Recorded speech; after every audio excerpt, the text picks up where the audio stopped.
Hello and welcome here to Talk FCB and welcome back here to the channel, guys, for another video. Now we've reached the end of the month of January. I thought I'd just as well bring you a transfer roundup video, basically going through all of the deals that happened with Barca in the month of January and also those who didn't happen or may not have happened yet, because there is the possibility, we've spoken about Arthur all transfer window long, there is still the possibility that we could wrap that deal up and do it outside of the transfer window. We're going to be coming on to that later on in the video, but we are going to start with our acquisitions in this transfer window. So far in the month of January we signed 2 different players, and in terms of player sales, 4 players have been shown the door in January, and we're going to be going over each deal and basically making sense of it all and also looking at the deals that didn't quite happen. But we are going to start, of course, with the big arrival in January, not just in Barcelona. This was probably the biggest transfer to happen anywhere in the world in January. Felipe Coutinho joining the club at long last, because we all know we've been watching the transfer news now, not only in the winter but back in the summer, and even before that we have been linked so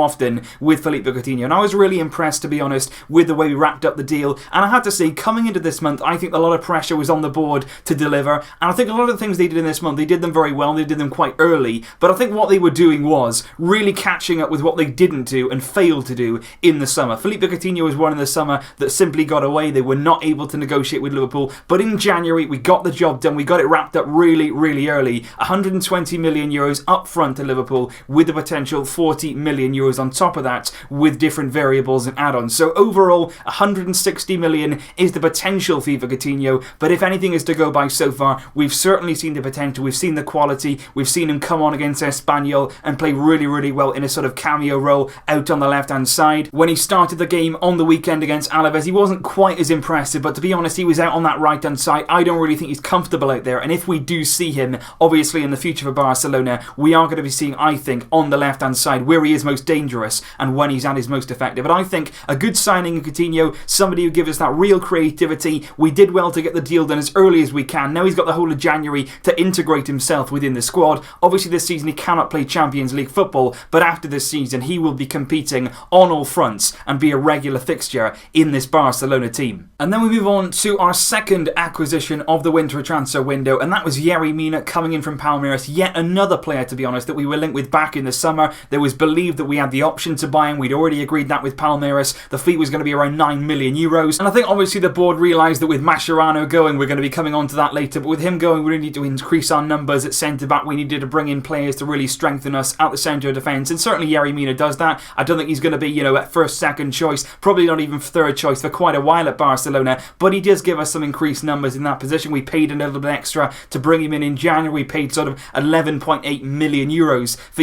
Mina, but he's certainly somebody with potential coming in from South America, where he's very highly coveted out there. They think very highly of him. He's already in the Colombian national team, and to be honest, I think it's a relatively cheap price to pay for somebody who could turn into a very good centre-back, somebody who's very tall. As of yet, we've not really seen him at all in a Barcelona shirt. He has been registered, though, in a few match squads so far, but we are yet to see him. I'm not really sure how much we're going to use him over the remainder of the season. Obviously, Vermaelen is out injured right now. If Vermaelen was fit and we had Teddy and PK available as well, I'm not really sure whether we'd be seeing Mina in many squads, but I am excited to see him. I want to see what he can bring, I want to see what he can do, and hopefully we do get to see him sooner rather than later. And now we move on to the departures from the club, and for me, going into this transfer window, that was by far and away the most important thing. Out of every single thing, players coming in, star names, really good rumours, obviously you want to see players joining the club, but economically, the most important thing in this window was shifting that deadwood, making sure that we got rid of some of those players who were on the wage bill, taking up a lot of room on that wage bill, and then getting out the door. And I think we did a good job, a reasonably good job of that in January. I don't think it was anything exceptional. We managed to get Arda Turan finally off the wage bill. He went back to Turkey, and he's actually hit a bit of a decent form now. He's back in Turkey, back in his home country. He might feel a bit more comfortable there, get a bit of confidence back, but clearly Valverde never had any faith in him, didn't want to play him, and he was simply taking up sort of 100,000 euros a week, doing absolutely nothing. So it was really important to get him out. We sent him out on a 2.5-year loan. We believe that the Istanbul club will pay most of Arda Turan, if possibly all of his big wages. So that's a good thing. And then after that loan comes to an end, he will then be out of contract and no longer a Barcelona player. So it was really important to shift Arda Turan. We didn't really get a transfer fee for him, though. That's obviously the downside. But the most important thing, getting him off the wage bill. Then you've got somebody like Mascherano, a completely different story. That one, of course, a legend of the club, somebody who left with massive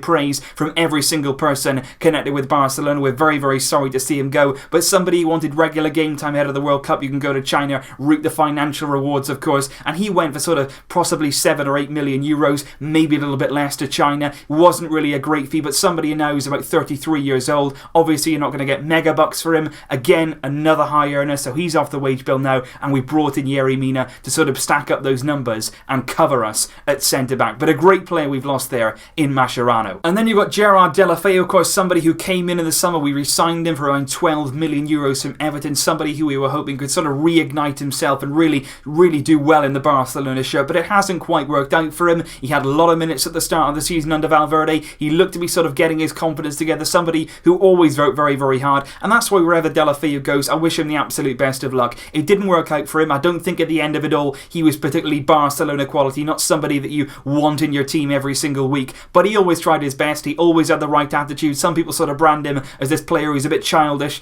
somebody who hasn't grown up yet. I didn't really see any evidence of that. I thought Deulofeu always kept his head down. He worked for the team. Yes, at times his decision making is not good. His final ball needs to be better, but he's gone to Watford on loan. We've got a €1 million loan fee for that one. Again, no transfer fee, but it is believed that when we bought him back from Everton, in the contract there was actually a deal there that meant we couldn't sell him for at least one season after we re-signed him, so we possibly could see Deulofeu leave on a permanent deal with that transfer fee, possibly in the summer transfer window when he returns from Watford. But he's back in the Premier League now. He spent some time there with Everton before, and I wish him all the very best in reigniting his career now at Watford. And the final player to depart the Barcelona first team in this window was, of course, Rafinha. He went to Inter Milan. This is one that I was sort of not really decided on. I wasn't really sure that I wanted him to go. I think he's a player that can certainly give a lot when he's fully fit, but that is the biggest problem right now. We haven't been seeing Rafinha fit on the pitch enough in the last sort of year or so. He's been suffering with injuries. He's 24 years old now, but I think moving to Inter Milan is a good career move for him. He can get there, he can get back on track, he can focus himself and possibly enjoy a different style of football in Serie A. But I think personally, if we'd have kept him, if we could have got him out on the pitch and kept him fit, he's certainly somebody who's got a lot of quality, he's got a lot of potential as well. We have initially let Rafinha go on a loan deal until the end of the season. After that loan comes to an end in the summer, Inter will have the option, you're not obliged to do it, they don't have to sign him at the end of that. If they're impressed with him, if they like what they see,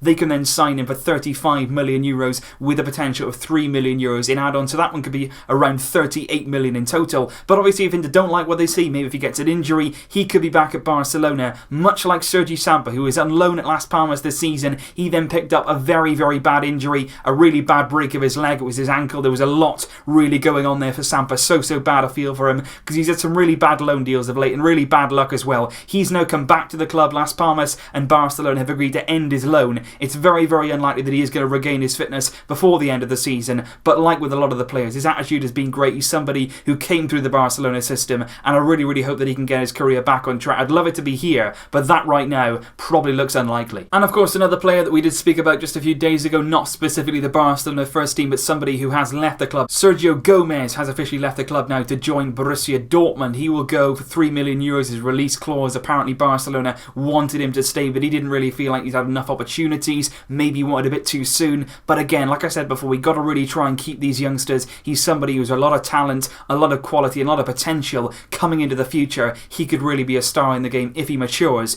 in the right way. He's now gone to Dortmund. He's going to spend the sort of 6 months in their B team. After that time, it was likely that he'll then join the Borussia Dortmund first team. So he sort of got fast tracked to that first team, 4.5 year deal. It looks very, very good for Sergio Gomez, but that low release clause, just 3 million euros, somebody of real potential, real quality, and another young player that's leaving Barcelona, and that's never good to see. One player though that didn't leave, of course, this summer was Alex Vidal. Now early on it looked like he was really, really likely to go. He'd scored in the Clásico, of course, and his stock price was really rising. A lot of clubs were interested, Atletico Madrid, Sevilla, Valencia, and then even clubs from Italy started getting involved, Roma as well. But he looked really, really likely to go back to Sevilla, his old club. We signed him from them, but there was a bit of a disagreement between Barcelona and Sevilla. Obviously we signed him for around 18 million euros plus variables. Sevilla only wanted to pay about 5 or 10 million to get Alex Vidal back. Clearly Barcelona didn't want to lose that much money on him, and he is going to be staying now at Barcelona, and it's going to be interesting to see how it works out, because a lot of the time Vidal for me is quite underwhelming. He doesn't really do enough when he's got his opportunities. He's had quite a lot of them this season as well. He has played quite often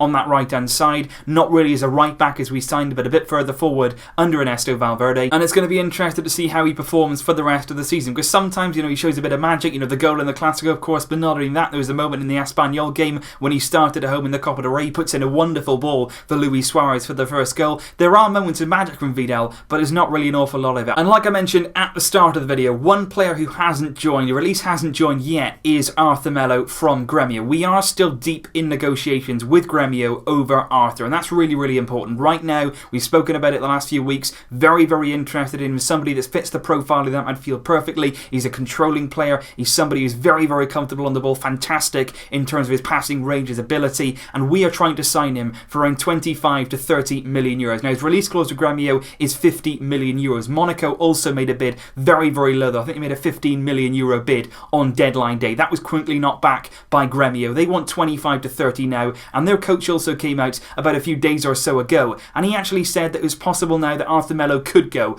All along in this window, Gremio have been saying he's not for sale, he won't be leaving, pay his release clause or else. Now they're saying there's a chance he could go. Things seem to be changing. Barcelona still in negotiations. Like I said before, all of our non-EU spots are taken up by Paulinho, Coutinho and also Mina. In the summer though, there's likely that Coutinho or Paulinho will gain an EU passport, meaning then we can register Arthur. If we sign him now, he's likely to be loaned back to Gremio, and after that time then we could put him in the team come the summer, and I think personally he would be a great acquisition. So watch this space on that one. It's not over yet. Even though the deadline has come, we can still agree a deal, and possibly with a view to a summer move. So we're going to have to watch that space, see what happens in the coming weeks, and hopefully we can get the job done. And it's going to be really interesting, of course, to see what we do in the summer now. Griezmann's linked. A lot of other big names have been linked. David Alaba as well in recent days. A lot is happening right now at Barcelona, but that is the January transfer window as it happens. So leave all your thoughts down below, guys. How do you rate our business in January, both our acquisitions and also our player sales? How do you think we did, and what also could you see happening in the summer? Some players in this team, I think, have got to really raise their level now in the last few months of the season